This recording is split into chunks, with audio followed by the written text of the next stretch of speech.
if you got one of the old trucks like the Chevy C50, and this is a 1970, today we're going to be talking about upgrading your braking system. Now these trucks have a single reservoir master cylinder, so if you have one of those, you definitely want to look at replacing it with a dual master cylinder at the least. And what we're going to be doing, we're going to remove the hydro boost from under the cab, and we're going to put the booster on the wall along with the dual master cylinder. So like I said, if you have one of these trucks, one good thing is you can upgrade it to a dual master cylinder, like I said, at the least. And that way, if you run out of brakes or your wheel cylinder goes out, you will have brakes on either the front or back. And I'll show you what happened on this one. So as you can see,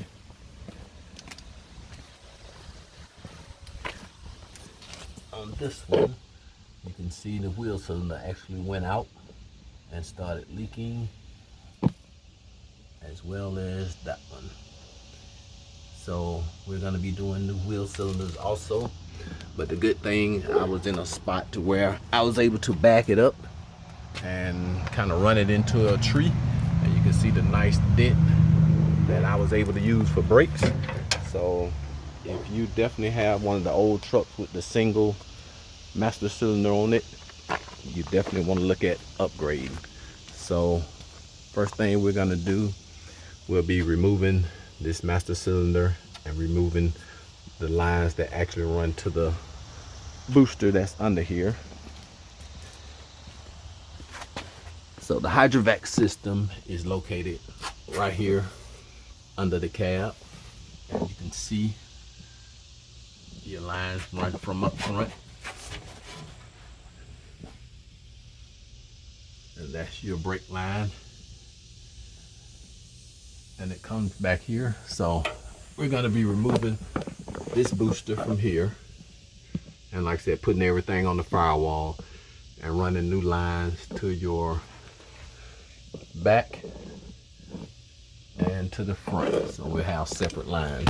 That way, if the brakes go out, you got enough stopping power on the front or the back. So stay tuned and I'll show you how.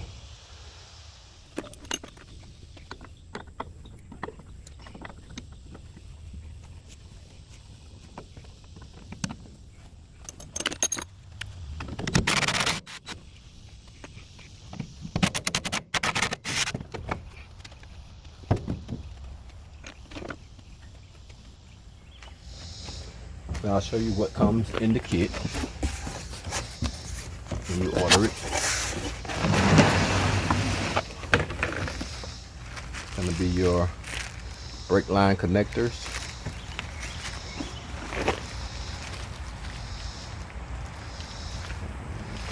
this is a residual valve and two of those, and they are 10 psi. And that's for drum brakes. Your firewall kit that mounts for your booster.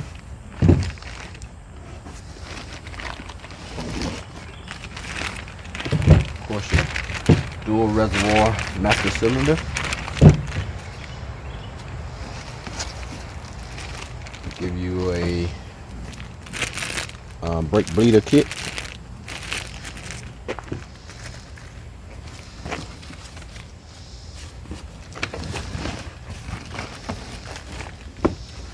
And this is a proportionate valve, but we won't be needing it because we're going drum to drum, and this is for dish to drum.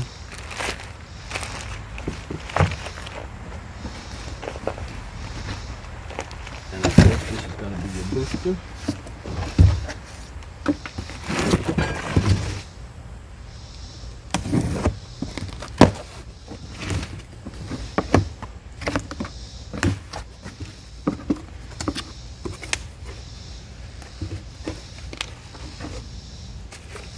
And your booster.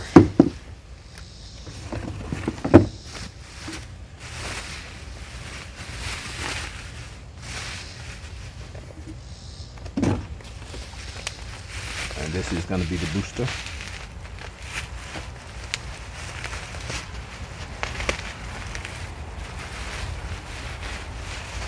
For that kit.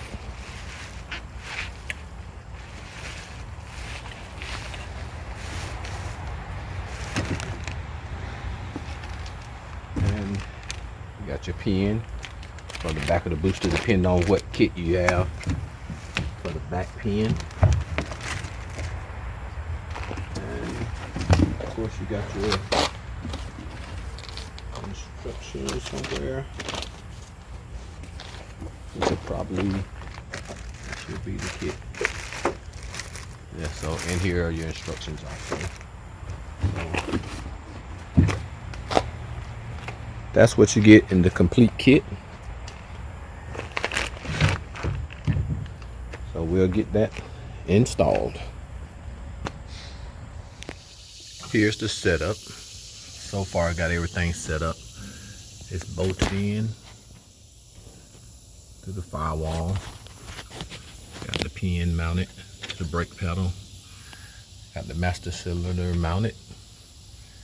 And gonna take out your air line here. So vacuum line, and connect it to here, and then I'll remove the rest of that later. But just trying to get everything set up and adjusted. So that's the setup.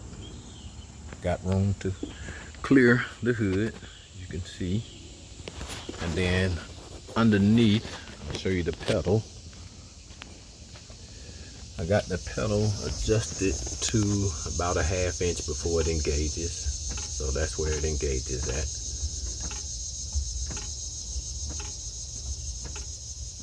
So if you want to adjust it to where as soon as you touch it, it comes on. But that's basically before my brake light comes on. You can hear the brake light or the brake switch clicking. But that's where your adjustment comes from. And if you look under here, you can see, I guess you can see the rod that goes, that's the rod that goes through the back and comes and hooks to the brake pedal. And right there where you got that pin at, that's the connection.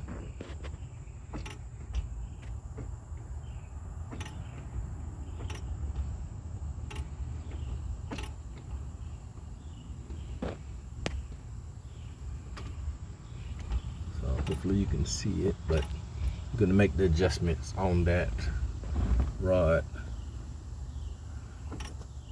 So you can make the adjustments right there if you need it to come out more.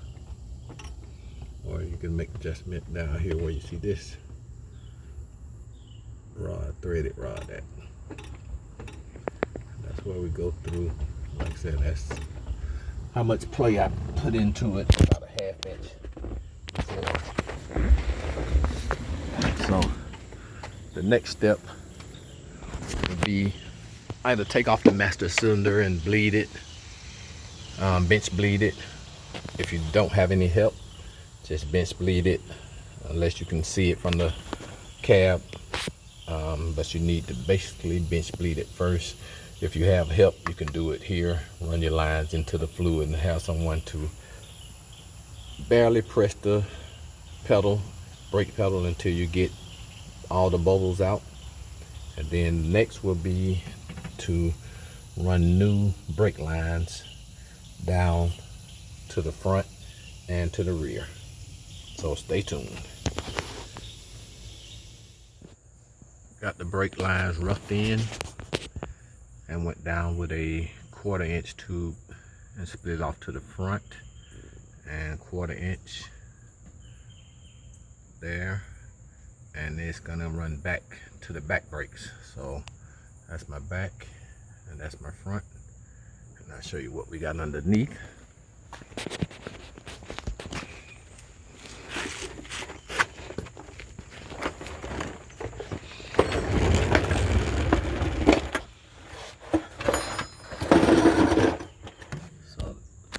my front splitter, and that comes from the front and then splits and runs over to the other brake. So that's my front. And then the one that comes down, I'm trying to keep the light off of it, but the one that comes down behind it, which is right there, that comes through the frame rail, that is the back. And I'm gonna change that right now. I just put a rubber hose on it and ran it through one of the holes in the frame rail, but I'll get a rubber hose frame adapter to go through eventually, but right now just roughing everything in. And that runs all the way to my back and got it tied in here, and that runs to the back. So didn't have to change all the lines. I may come back and change them, but next got to do the wheel cylinder. So wanted to go ahead and get everything tied in, and now I'll go ahead and put my vacuum back up for my rear axle. That's what that is. That's my shifter for low on my rear end. So get all that hooked back up.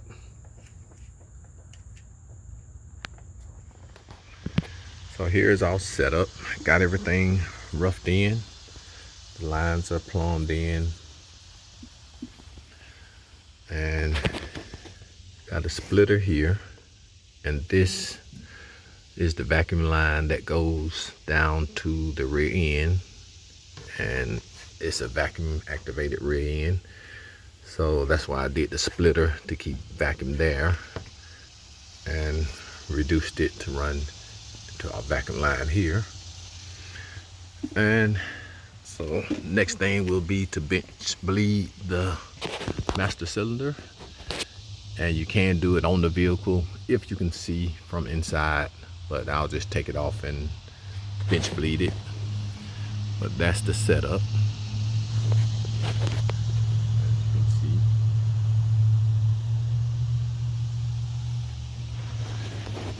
And got the lines with slack in them, so that way you got some room for movement. That one runs, it connects to a rubber hose here, and then the other one I just got running through a frame hole, and I'll change that and put the same type of line eventually here that runs through the frame. But right now just got a rubber hose running through it, keep it from binding or getting caught on the metal. Or now I'll show you what we got underneath.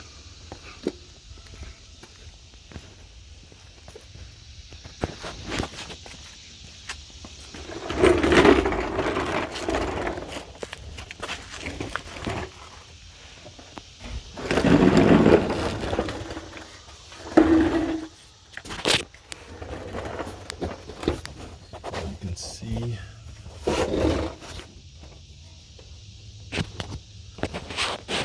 my splitter runs to the front, and that takes care of the front brakes, so that separates those. And the line behind it that comes through the frame rail,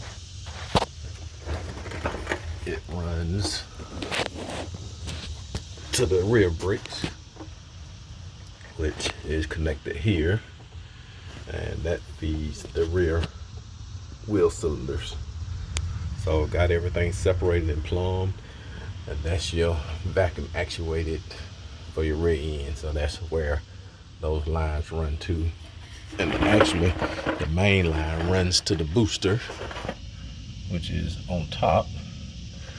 So, and it has a check valve and it's a breather up there on top in the cab.